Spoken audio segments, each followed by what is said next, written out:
Hello, how are you? Today's video is requested by Jennifer Knighton, if I'm saying that right. She asked me 2 questions, and that is what today is about. My favorite incense smells and the brands. This is particularly Love Sex. The tequila got me started on this one. Oh, so good. And it's by him. Most of mine are by him or the Dipper.com. And all my Dipper.coms are in the living room, and they're the giant sticks. They have a great dragon's blood. My husband likes, I think it's the cool water. And then there's a musk he likes. But I normally get like their dragon's blood and there was cedar saffron, dragon's blood and cedar saffron. But I buy a lot of those, and I only order there once a year. I have a small apartment, so burning those big sticks, especially with birds, it's just not wise, and I have to open all the doors and stuff because birds are extremely sensitive to smell.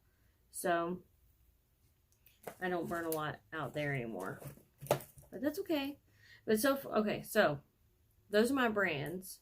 Him, the Dipper.com, and then this one brand that's just a weird, this one, I can't pronounce it or say it, but it's Gothic Rose, and it's my favorite smell of the rose right now. Patchouli Amber. Sorry about the yawn, it's late here. Woo! Love Sex. And, or this says Love and Sex. Sorry, Love and Sex. And those are by him. So him and the Dipper.com for sure are my faves. And then whatever this brand is. And I have 2 boxes. I have one open, and then I have one I haven't opened yet. And this, they also make a werewolf one in this one that my husband likes, but I don't have any more. He burned them all. He's selfish. But that was a great smell. All right, moving on. Those are my favorites. I love sandalwood. Patchouli Amber is one of my favorite smells. Patchouli in general. And there's Tibetan Temple, I think, is another smell by him. And it's righteous. I love it. It's sandalwood, and it's like awesome. I'm about to lose witch points. I don't like Nichamba at all. No version of that smells good to me, and I apologize deeply. I'm sorry. Moving on. Let's get off that topic before somebody comes through the phone and lights my ass on fire. Oh. Okay, and I've heard Lady Jane's Bewitchery does a wonderful chocolate incense, but I have yet to try it. I would like to, though. One day, I will. And the hymn I also like in their cones. Just putting that out there. All right, the next section of this was books. So she wanted to know what my go-to must-have books were. My very first one, and then I will have this till the day I die unless something happens to it, and then I'll probably get another one, is How to Ride a Silver Broomstick by Silver Ravenwolf. This was an excellent book to start my practice as an adult, and I've had this book for over 10 years. It has been a ride or die. And as you can see, a well-loved, well-used book. And I still use it to this day. And then another book, very similar by a different author. A little bit different information, and it's already got spills on it, but It's also somewhat beginner, but it has a few different, there's some different information that varies from that book. So this is Grimoire for the Green Witch, and I want to get the second, or I guess the sister book to this, and it's a purple book, and I can't remember what it is, but it's in my Amazon cart. And I want to say it's something solitary. That might be Silver Ravenwolf's other book. But there's another one to this, and it's purple. So this one, that was my second recommendation. And then, in the way of just reading material and familiarization with the pagan side of things, like just some ins and outs of paganism, routines, observances, stuff like that. There's even a little bit, there's like workbook type stuff in here. I didn't write in the book, so I wasn't sure I was going to keep it at first. I guess I could go back now, but I normally just have paper in here. But this is a really good book. It's very welcome to paganism kind of deal. And it's a good read. It's, it's a different perspective. If you're interested more, not necessarily in the all-encompassing witchcraft, but you just like the pagan side of things, some observances, recipes, different little things you can do around your house, ins and outs of daily life, stuff like that. This is a really good one. And then there was another one, and it's not Living Paganism. It was like the Everyday Pagan or something like that. I don't have it anymore. But, and not because I got rid of it, because I lost the box of books it was in. I can't say, it's hard to describe this book.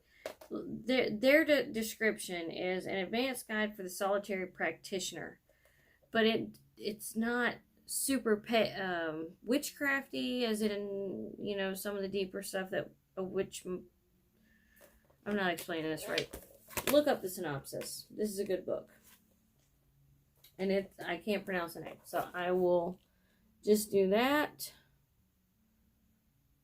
and let you go about researching. This one is excellent, and it's got my little 2019 date book in it my mommy gave me. And I have this out because she went to both my parents went to their first gathering, their first, wow. Excellent with the descriptions tonight. Gathering. It was a gathering. It was at the old Magic Ways shop at their new location, and they have a monthly or bi-weekly gathering, and it's all different faiths, and that was her first gathering of any kind outside, when we went to the Ren Fair for the meet and greet. So it was my father's first gathering of any kind, period. So it was pretty cool, and they had a great time. But we were talking about this afterwards, and that's the next Sabbath coming up. Yeah, coming up. But this book is excellent. It goes into each Sabbath, the history, according to this author. Now, there's variations of every Sabbath, widespread with different information. But according to this author's research, and it goes into some recipes, the meanings, the reasons why we do this to this day. It's very interesting. I love this book. It's a witch's approach to living the old ways. And it I just lost my page. It very much is. I was on 176. I remember because we went over and over and over this the other night. But, there we go. Maybe it was not. I passed it. Oh, here we go. Boom. Chapter 8. I was on chapter 8. Page 173. I was wrong. Eden McCoy. Excellent book, in my personal opinion. I love this book. Anytime I can't remember something, or if I want to do something dedicated, like recipe wise, I will look at this book. The next one, and this isn't my absolute fave, but I know it is for most people. I don't want to talk shit about it, but I don't pull for this one as much as I pull for another one. It has a lot of good information. And it's very, it's very descriptive. But I find myself leaning with my other book. I have used this book. I do look things up in this book if it's not in the other book. But I will show you the difference. Like I said, you can tell I've used it. I've dog-eared like several pages in here. And I know you're not supposed to do that. But I was in a hurry. So, and that's my story and I'm sticking to it. But it does have a lot of good information. It's just not entirely what I was looking for. This book, however, is a ride or die right up there with that Sabbath book in my Silver Raven Wolf book. I will always have this book forever and ever. Ever and ever and ever. This book has been a literal lifesaver in flu season. It's amazing. Absolutely amazing. I cannot say enough good things about this book. I will always have this book, and when it breaks or tears up, I will get another one. And I'll keep the old copy just because I'm a weirdo. That's how much I love this book. This stays in my kitchen. It's disgusting on the inside because I've dropped food on it. And honey and tea and coffee. And the poor passion flower page is taking a beating. But I want in this book, I want another book like this, but like this. Color illustrations and history more than 1 or 2 words. I want descriptions more thorough. I want a giant one of these like this. I don't have that. This is the next go-to. But this one has how to cure just common stuff, everyday things, headaches, cuts and scrapes, how to make poultice. I'm not saying that right. For abrasions on the skin, women-y things, cervical stuff, caffeine addictions, breastfeeding problems, cracked and sore nipples, altitude sickness.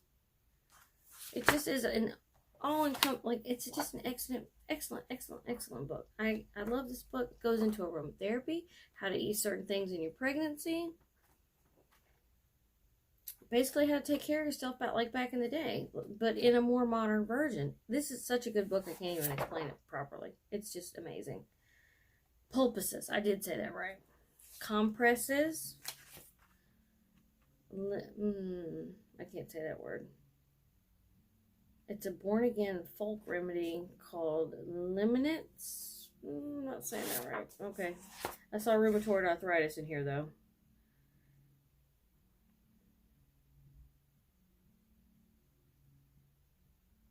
Pains, sprains, and strains. So, I want to say it's ligament-y stuff. And then bath soaks, relaxation and healing, tinctures, decoctions, teas and infusions, how to dry your herbs, what herbs to gather. I just can't express how much I love this book. This is the best book in the world, and I don't know how I lived so long without it. I've only had this book 3 years, and it's become my end-all be-all go-to for everything. And there's a partner book to this that I don't pull for as much as I thought I would when I got it. And it's by Prevention Health. I just don't remember what the name of it. And it's, hang on. It's this one. Women's Choices in Natural Healing. That's what this is. It's by Prevention as well. And it's a good book. I just don't pull for it as much as I thought I would.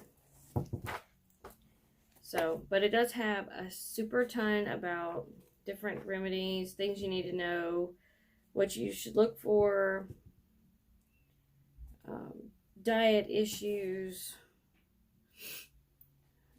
It's just, it's like breathing, breath work. I mean, it's got a lot of good information here. It's just, I don't use it as much as I thought I would. I got this one on Amazon and it was only like $4. It's out of print, so it was only like $4. You had to buy it used. And apparently the person that had it for me didn't use it very much either. Because why, when you have this one that is awesome? Just joking, you should probably have both.